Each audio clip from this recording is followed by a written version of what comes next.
Assalamualaikum warahmatullahi wabarakatuh. Pada pelajaran Akidah Akhlak kali ini, kita akan membahas materi pertama kita, yaitu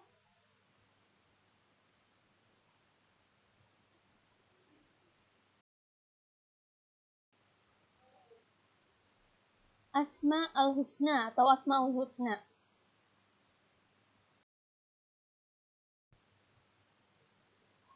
Asmaul Husna terdiri dari dua kata, yaitu al-asma dan al-husna. Al-asma berarti nama-nama yang merupakan jamak taksir dari kata ismun yang artinya nama. Sedangkan al-husna berarti paling baik yang merupakan wazan mubalaghah dari kata husnun yang artinya baik. Asmaul Husna sendiri memiliki arti nama-nama Allah yang paling baik. Keseluruhannya Asmaul Husna ini ada 99.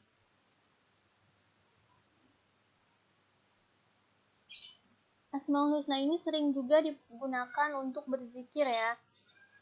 Kita sering melafazkannya seperti Ya Allah, Ya Rahman, Ya Rahim, Ya Malik, dan seterusnya ya.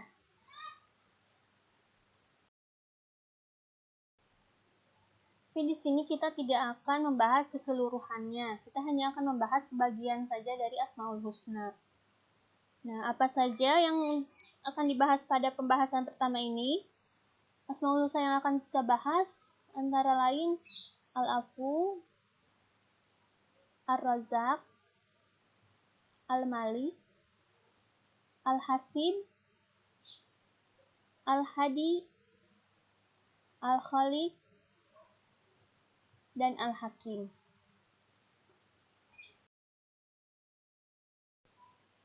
Pertama, Asmaul Husna Al-Afu.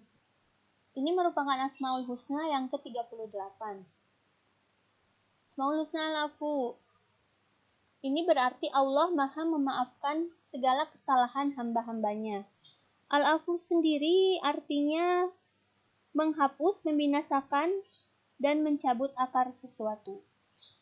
Dalil dari Asmaul Husna Al-Afu ini antara lain salah satunya adalah Quran Surat Al-Imran ayat 155 yang artinya sesungguhnya orang-orang yang berpaling di antara kamu ketika terjadi pertemuan atau pertempuran antara dua pasukan itu sesungguhnya mereka digelincirkan oleh setan disebabkan sebagian kesalahan dosa yang telah mereka perbuat pada masa lampau.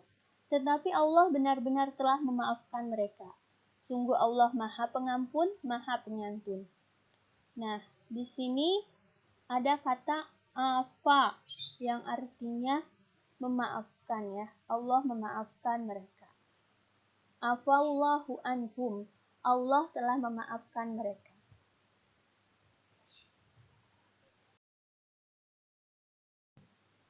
Apa yang dapat kita teladani dari sifat atau Asmaul Husna Al-Afu?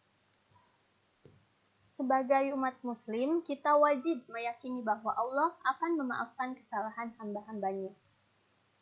Ini bisa ditemukan ya, dilihat dalam Quran Surat Al-Anbiya ayat 47. Di sini tertulis, dan kami akan memasang timbangan yang tepat pada hari kiamat. Maka tidak seorang pun dirugikan walau sedikit. Sekalipun hanya seberat biji sawi, pasti kami mendatangkannya pahala dan cukuplah kami yang membuat perhitungan.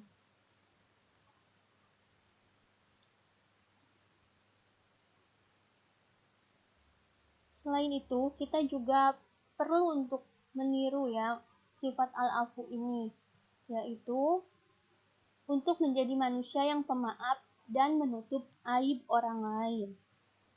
Dalam Quran Surat An-Nisa disebutkan, jika kamu menyatakan kebajikan, menyembunyikannya, atau memaafkan sesuatu kesalahan orang lain, maka sungguh Allah Maha Pemaaf dan Maha Kuasa.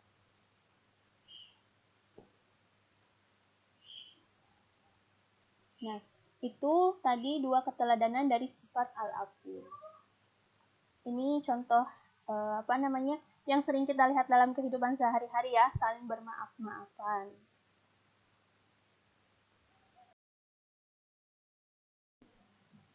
Berikutnya Ar-Razzaq. Asmaul Husna Ar-Razzaq.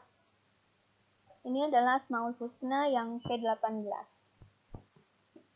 Ar-Razzaq sendiri bermakna Allah itu menciptakan rezeki, menciptakan yang memberi rezeki, serta Allah pula yang mengantarkan rezeki itu kepada kita ya, kepada mereka, dan menciptakan sebab-sebab dari datangnya rezeki itu sehingga kita semua bisa menikmati rezeki dari Allah tersebut.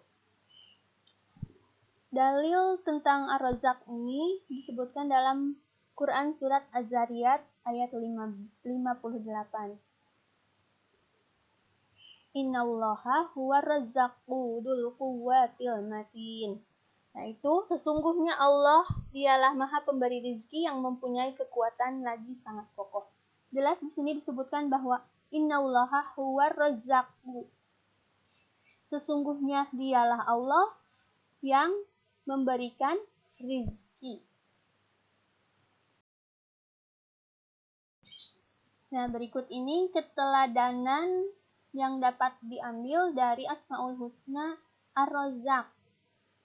Jika Allah dapat memberikan rezeki kepada kita, kita harus yakin bahwa Allah akan menjamin rezeki setiap makhluknya, serta berusaha untuk mendapatkan rezeki tersebut. Jadi, bukan hanya diam saja ya, tapi kita juga harus menjemput atau mencari rezeki tersebut. Karena Allah pasti akan memberikan rezeki kepada kita semua umatnya. Nah, ini tentang jaminan tersebut disebut dalam Al-Quran,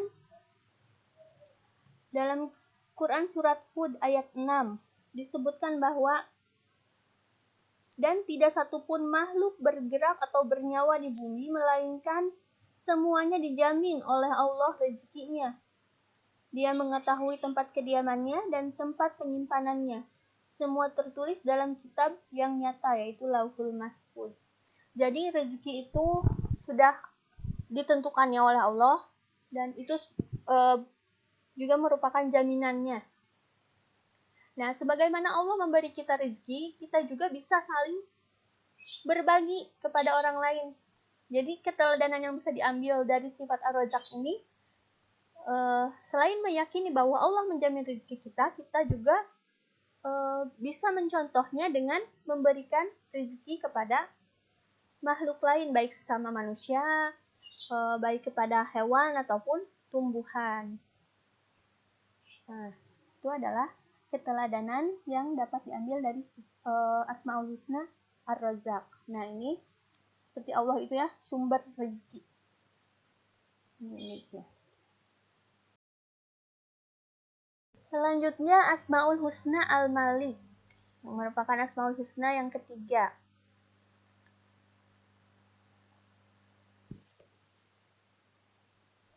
Al-Malik bermakna Allah itu tidak membutuhkan pada sesuatu dan hanya Allah lah yang dibutuhkan oleh semuanya ya. Allah itu penguasa dan pemilik secara mutlak segala hal yang ada, baik di bumi maupun di langit, seluruh alam semesta. Nah, itu makna dari Al-Malik. Bukan hanya merajai, tapi juga menguasai. Dalilnya terdapat dalam Quran surat Al-Mu'minun ayat 116. Fata'allahul malikul haq, la ilaha illa huwa rabbul arsyil karim. Maka maha tinggi Allah, Raja yang sebenarnya. Tidak ada Tuhan selain Dia, Tuhan yang mempunyai arsy yang mulia.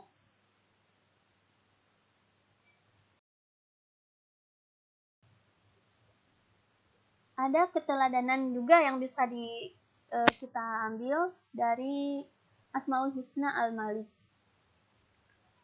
Yang pertama yaitu kita harus dan wajib meyakini bahwa Allah Maha menguasai segala kekuasaan yang ada di alam semesta ini. Ini dalam Quran surat Zuhruf ayat 85 disebutkan bahwa dan Maha Suci Allah yang memiliki kerajaan langit dan bumi dan apa yang ada di antara keduanya. Dan di sisinya lah ilmu tentang hari kiamat dan hanya kepadanya lah kamu dikembalikan.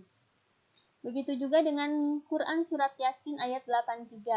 Disebutkan bahwa bunyinya Fasubhanallazi biyadihi malakutu kulli syai'in wa ilaihi turja'un. Dan maha suci Allah, maka maha suci Allah yang di tangannya kekuasaan atas segala sesuatu dan kepadanya kamu akan dikembalikan. Selain meyakini bagaimana kita meneladani Asmaul Husna Al-Malik ini, salah satunya yaitu dengan meminta izin kepada pemilik barang dan bertanggung jawab dalam menjalankan amanah atau kekuasaan atau jabatan yang kita miliki.